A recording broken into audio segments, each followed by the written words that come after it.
Hello and welcome to the Unstoppable Indians. Every week we take a journey into the life of an outstanding Indian, a person whose talent, acumen or moral example is transforming India. The best, the finest from every field join me, Manvi Dhillon, on this show to share their life story, their journey to success, some of the knocks along the way, what made them get up and keep going, what makes them an unstoppable Indian. There are so many descriptions I could use for my guest today. A technology titan, a compassionate capitalist, a master of strategy, a hound for execution. Here's the philosophy he lives by. A clear conscience is the softest pillow. It's better to forego $1 billion than a good night's rest. Yes, my guest today is N.R. Narayana Murthy, Chief Mentor and Chairman of the Board at Infosys Technologies. Mr. Murthy, it's a pleasure to be here at the Infosys campus and of course to be in conversation with you. Thank you for joining us on the Unstoppable Indians. Well, it is a pleasure to be interacting with you. Thank you very much for this opportunity. When you started out in 1981 with that famous 10,000 rupee loan from your wife? Well, all the wives. Yeah. All the wives. Together. What had you dreamt of building? No, frankly, I don't think we dreamt that we would come this far. I don't think we dreamt that we would be 92,000 people. We would probably have 10 or 12 million square feet of space. I don't think we dreamt we would be $4 million plus in revenue, $1 billion plus in profits, around $20 billion in market cap, operating in 39 countries. None of that was dreamt. I think what was very clear in our mind right from day one was that we would seek respect from every one of our stakeholders, customers, employees, investors, vendor partners, government of the land and the society, because our logic was if we sought respect from every one of these stakeholders, revenues would automatically come, profits would come, etc., etc. You know, that's the part, to be honest, that I don't understand. When you say that you sought respect from all stakeholders and everything else would follow, how do you actually hold that in your hand? How do you grasp at something tangible like respect from stakeholders? How do you break it down into a process so that all of Infosys can identify with it? Well, it is not that difficult in the sense that you articulate your value system in a very clear and concise manner. For example, we use the acronym C-LIFE for our value system. That is C-LIFE, customer focus, leadership by example, integrity and transparency, fairness and excellence in execution. So we have created several case studies to demonstrate this value system. We have leaders talking about it, and then people see us walking the talk. And there are situations where you could take a shortcut, and we don't do that. And once you demonstrate the value system by deed, then the grapevine travels so fast, and it replicates itself. It replicates itself. You know, I want to ask you this. The 7 co-founders of Infosys, there's been such a long and an exciting journey. How has it worked? Is there something that unites you all in your philosophy, or is there actually, a perfect puzzle that comes together with all 7? Well, the best thing about Infosys is the value system. Frankly, in 1981, when I put together the team, I chose my other 6 co-founders. Of course, they were all much younger than me, purely based on the value system. Because one co-founder was older than me, Mr. Raghavan, but all others were younger. So my primary criteria were: one, they had to have a common value system; second, they should have some kind of a complementary strength, etc. So we stand or sit today in this wonderful campus, and the growth of Infosys is reflected in the numbers. What I want to know is whether Narayana Murthy feels satisfied with where Infosys is today.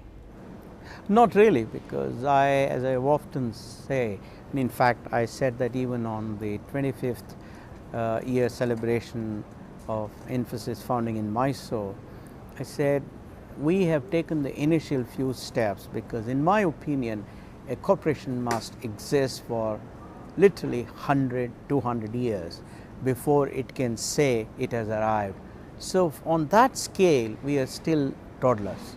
Do you think it's difficult, more difficult now when you call yourself a toddler still? Or was it actually more difficult early on?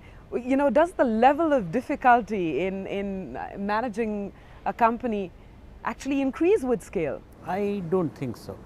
I don't think so. I think when we were very small, our resources were limited. There was so much of friction to business in the country. There were all kinds of limitations on us. Today, when we are much bigger, we have a lot more resources, we have a lot more facilities. The friction to business in India is much less. We have much better global exposure, all of that. However, there are different kinds of challenges. So I think you have different sets of challenges in different orbits. What was the worst moment in your career when you look back?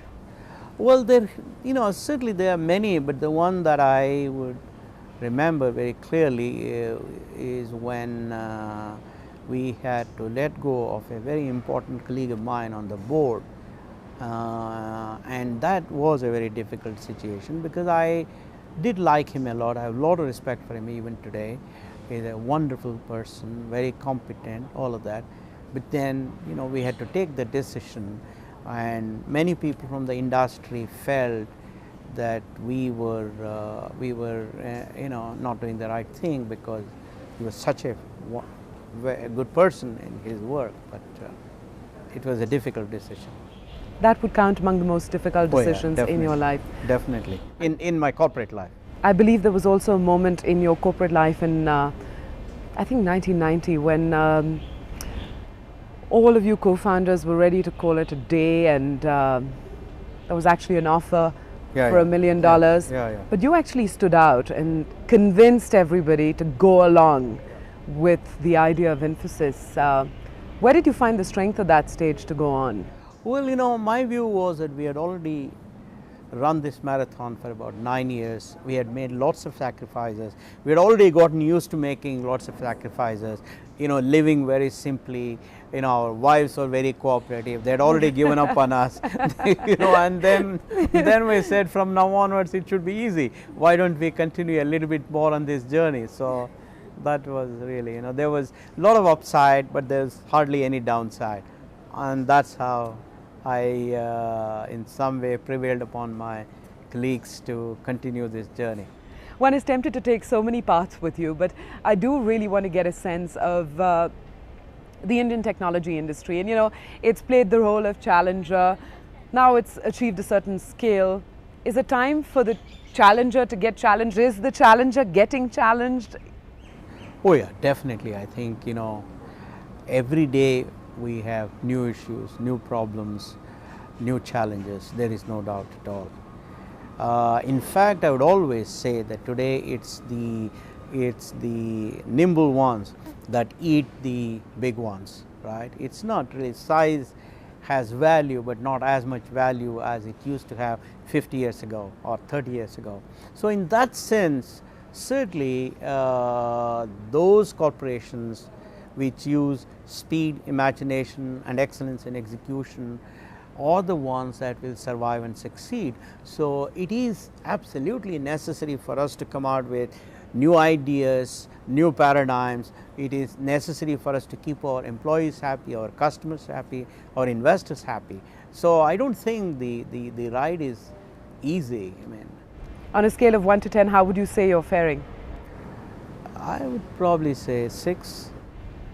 So that leaves some pretty significant headroom. Of course. But remember that we Infosians are not used to giving high marks. So. Out of all your competitors, whether here in India or around the world, is there one that you really admire for embodying the ideals that you would like to see? Oh, I think we have learned a lot from every one of our competitors. There is no doubt at all, and we respect them. One of the articles of faith at Infosys is never ever underestimate your competitors. Always respect them. Learn what you can from them, and that's the way you can beat them. I want to talk a little bit about Infosys, and you know, it's really set the bar on so many fronts. I'm personally very happy that ESOPs were pioneered by Infosys. It was the first Indian company to be listed on a US exchange. Is there any other first that you'd like to see soon? Well, you know, I mean, it'll be nice if we become the first Indian company to be among the top 10 in the best managed companies in various markets that we operate in, the best employer, most respected, etc. So it will be nice, but still we are a long way off from that. Transparency and corporate governance, those have been two issues as well very close to your heart. In this 30-year journey, Indian business, how has that really moved on the transparency scale? Has it made great strides? Indian business as a whole? I think Indian businesses have moved tremendously in the area of corporate governance in the last 10 years. The Indian entrepreneurs have understood the value of price to earnings ratio. Now they say it is so much better that I save 1 rupee, so that goes to the bottom line, and that translates to 15 rupees in my wealth. So that's a wonderful lesson that corporate governance has taught our Indian entrepreneurs. So in that sense, I think there is greater and greater focus on not using the corporate resources for personal benefits. I think that's a big step forward. And you're pleased with the progress, obviously. Oh, absolutely, absolutely. At a personal level, what matters most to you? Is it what you've done for India's image globally, and indeed you and the technology industry have really done a lot for India's image globally? Is it the wealth that you've created and shared, or is it the new business paradigm that you've helped create? Of these three, which is the most meaningful? Well, actually, in some sense, none of these. The thing that excites me most, the thing that gives highest satisfaction to all of us founders of Infosys is the fact that we have raised the confidence of entrepreneurs in the country.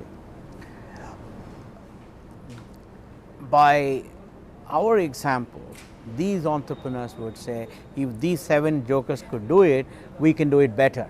I think that is the biggest contribution of Infosys to the country, because entrepreneurship is all about creation of jobs, creation of wealth, creation of disposable income, thereby stimulating the secondary and the tertiary sectors of the economy.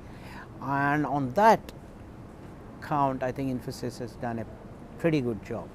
And also fostering an entrepreneurial spirit within Infosys. So that's passed on, that spirit, to so many of your employees as well. Oh yes, definitely. Does it bother you that expectations always run so high of Narayan Murthy, of Infosys, and with the expectations always running so high and so consistently high, there's a risk of people around you expecting too much and hence facing disappointment? Does that bother you at all? Not really, because while we take our work very seriously, we don't take ourselves very seriously. All these things would bother a person if he or she were to take himself or herself very seriously.